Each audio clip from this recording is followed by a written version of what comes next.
নমস্কার। আজকের বিষয়বস্তু অবসরের সঞ্চয়, কিন্তু সঞ্চয়ের অবসর নেই। কর্মজীবন থেকে নির্দিষ্ট বয়সে বা তার আগেই চিরস্থায়ী ছুটি নেওয়ার নাম অবসর। 19 শতকের শেষ ও 20 শতকের প্রারম্ভে অটভিন বিসমার্কের অধীনে জার্মানির অধীনস্থ দেশগুলি অবসর গ্রহণে সরকারি নীতি চালু করে। তবে কিছু দেশে এই নীতি পুরুষ ও মহিলাদের ক্ষেত্রে আলাদা, যদিও সম্প্রতি এই বিষয়টিকে কিছু দেশ চ্যালেঞ্জ করেছে। দেশভেদের অবসর গ্রহণের বয়স পৃথক হলেও এই সীমা মোটামুটিভাবে 50 থেকে 70-এর মধ্যে। ভারতে অবসর নিয়ে যে কোনো আলোচনায় উপস্থিত থাকলেই দেখবেন একদল বলছে নতুন পেনশন ব্যবস্থাই ভালো, অন্য দল বলছে পুরনো পেনশন স্কিমটাই বেশ ছিল। এই নিয়ে বিতর্কের শেষ নেই, কিন্তু মজার ব্যাপার হলো 96% ভারতীয়ের কাছে এই আলোচনাই অপ্রাসঙ্গিক, কারণ দেশের মাত্র 4% কর্মী কেন্দ্র বা রাজ্য সরকারগুলিতে নিযুক্ত। বাকিদের কাছে পেনশন শব্দটাই অর্থহীন। বেসরকারি সংস্থায় নিযুক্ত থাকা 50 কোটিরও বেশি ভারতীয়র চাকরি জীবনের পুরো সময় জুড়েই মাথায় বোঝা হয়ে থাকে একটাই চিন্তা, টাকা জমানো, নয়তো অবসরের পর সংস্থান কোথায়। অথচ উচ্চ মুদ্রাস্ফীতির হার, ঋণ থেকে কম প্রকৃত আয় এবং দীর্ঘায়ু বৃদ্ধির কারণে এটি নেহাতই একটি অতি মানবীয় পর্যায়ের কাজ ও দুর্বিষহ মানসিক চাপ। আপনি কি বলেন? পশ্চিমে ফায়ার আন্দোলন শুরু হওয়ার সাথে সাথে বেশ কিছু ভারতীয় যুবক 45 বছর বয়সে অবসর নেওয়ার জন্য তাদের কী পরিমাণ কর্পাসের প্রয়োজন হবে তা জানতে আগ্রহী হয়ে ওঠে। আর্থিক পরিকল্পনাবিদরা যে সংখ্যাগুলি তুলে ধরলেন তা এতটাই বিভ্রান্তিকর ও হতাশার যে তারা ধারণাটি বদলে ফেলতে বাধ্য হয়। কী এই ফায়ার আন্দোলন? আসুন জেনে নিই। 2010-এর দশকে বিশেষভাবে জনপ্রিয় হয়ে ওঠে ফায়ার আন্দোলন। এর লক্ষ্য আর্থিক স্বাধীনতা অর্জন ও দ্রুত অবসর গ্রহণ। যারা ফায়ার অর্জন করতে চায় তারা ইচ্ছাকৃতভাবে আয় বাড়ানো বা ব্যয় কমানোর উপায় খুঁজে বের করে এবং প্রভূত বিনিয়োগের মাধ্যমে তাদের সঞ্চয়ের হার সর্বাধিক করে তোলে, ফলে তাদের অবসর গ্রহণের সময় এগিয়ে আসে। যারা ফায়ার অনুসরণ করে তারা তাদের আয়ের 50% বা তার বেশি সঞ্চয় করার চেষ্টা করে।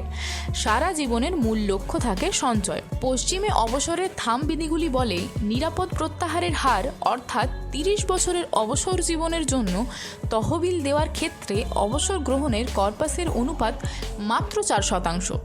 7% রিটার্ন সহ পিপিএফ এর মতো ঋণের মাধ্যমগুলির সাথে পাল্লা দিয়ে সেই কর্পাসে পৌঁছানো বেশ দুরূহ। এটি কার্যকরী করতে সমগ্র কর্মজীবন ধরে মাসিক আয়ের একটা বিপুল পরিমাণ ভবিষ্যৎ চিন্তা করে সরিয়ে রাখতে হবে, যাতে কিছুটা হলেও সুরক্ষিত থাকা যায়।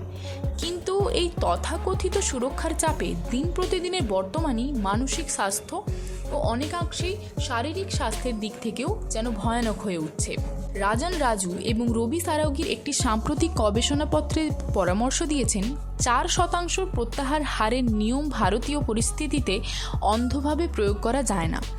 গত 23 বছরে ভারতে মুদ্রাস্ফীতি, এফডি রেট এবং ইকুইটি রিটার্নের তথ্যাবলী ব্যবহার করে তারা অবসরের পোর্টফোলিওগুলিকে মডেল করেছেন। দেখা গেছে গড় ভারতীয়দের জন্য 30 বছরের অবসর জীবন তহবিলের জন্য নিরাপদ প্রত্যাহারের হার 3%-এর কাছাকাছি। তবে বেশিরভাগ ভারতীয় কর্মজীবনের প্রথমাংশ ব্যয় করে বাসস্থান নির্মাণ, শিশুদের ভবিষ্যৎ সুরক্ষা ইত্যাদি খাতে। ফলে তাদের অবসরের কথা ভেবে সঞ্চয় শুরু হয় অনেকটাই দেরিতে। ভারতকে পেনশন সংকট এড়াতে কিছু গুরুত্বপূর্ণ নীতিগত হস্তক্ষেপ অবলম্বন করতে হবে। আপনিও কি সেই দলই? তাহলে সতর্ক হন আজই। প্রথমত, ইপিএফ বা পিপিএফের মতো ঋণভিত্তিক উপায়গুলির পরিবর্তে মিউচুয়াল ফান্ড বা ন্যাশনাল পেনশন সিস্টেমের মতো ইকুইটি সিস্টেমের দিকে ঝুঁকতে হবে। এর জন্য প্রয়োজনের সপক্ষে উপযুক্ত প্রচার কার্য। তথাকথিত উচ্চবিত্তের জন্য বরাদ্দ কিছু স্টক মধ্য ও নিম্নবিত্তের হাতের নাগালেও আনতে হবে। আর্থিক সম্পদের ওপর মুদ্রাস্ফীতি সূচক সুবিধাগুলি ফেরত আনা জরুরি, যা কর বিভাগ অনেক ক্ষেত্রে সরিয়ে দিয়েছে। শুধুমাত্র দীর্ঘমেয়াদী বিনিয়োগকারীরা যাতে উপকৃত হয় তা নিশ্চিত করার জন্য 7 বা 10 বছরের হোল্ডিং পিরিয়ডের ওপর সূচীকরণ শর্ত সাপেক্ষ করা যেতে পারে। বিগত 30 বছরের মধ্যে আর্থিক প্রবৃদ্ধির দিক থেকে ভারত একটি নজরকাড়া স্থান লাভ করেছে, একথা অনস্বীকার্য। কিন্তু তা সত্ত্বেও ভারতে 100 মিলিয়ন পরিবার অবসরকালীন বিপর্যয়ের দিকে যাচ্ছে, কারণ তারা যথেষ্ট সঞ্চয় করছে না। বলা ভালো তাদের কোনো নির্দিষ্ট পরিকল্পনাই নেই। ভারতীয়দের মধ্যে সামঞ্জস্যপূর্ণ চক্রবৃদ্ধি হারের সঞ্চয়ে লেগে থাকার পরিবর্তে মুখ্যত কর্মজীবনের শেষ দশকগুলিতে এককালীন ঝুঁকিপূর্ণ সঞ্চয়ের প্রবণতাই বেশি। এটিই তাদের শর্টকাট মেথড। গত 5 থেকে 7 বছরে ইকুইটি বিনিয়োগকারীদের সংখ্যা নাটকীয়ভাবে বৃদ্ধি পেয়েছে। এই বিনিয়োগকারীদের বেশিরভাগই তরুণ এবং সকলে এই বিষয়ে দক্ষ ও পরিণতও নয়। ভারতীয়রা তাদের বয়সের 50-এর দশকে পৌঁছে উচ্চতর পুঁজি বাজার সংযুক্ত এক্সপোজার যেমন স্টক, বন্ড, কমোডিটি, আরইআইটিস, ইনভিটস সহ অবসর গ্রহণ করছে। অতএব এই সুদকষার জটিল অঙ্কের শেষে যে সারসত্য পাওয়া গেল তা হলো কর্মজীবনের শুরু থেকেই পরবর্তীকালের মূল্য বৃদ্ধি ইত্যাদির কথা মাথায় রেখে যথেষ্ট পরিমাণে বিনিয়োগ বাড়াতে হবে।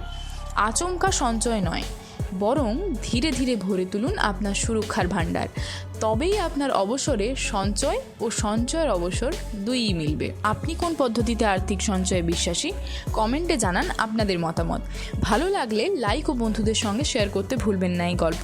এছাড়াও আরও নতুন নতুন গল্প শুনতে সাবস্ক্রাইব করে রাখুন আমাদের পডকাস্ট। এখন ইউটিউব ছাড়াও আমাদের পেয়ে যাবেন বিভিন্ন পডকাস্ট চ্যানেল যেমন গুগল পডকাস্ট, স্পটিফাই ইত্যাদিতেও শুনতে থাকুন, শোনাতে থাকুন, শোনাই থাকুন।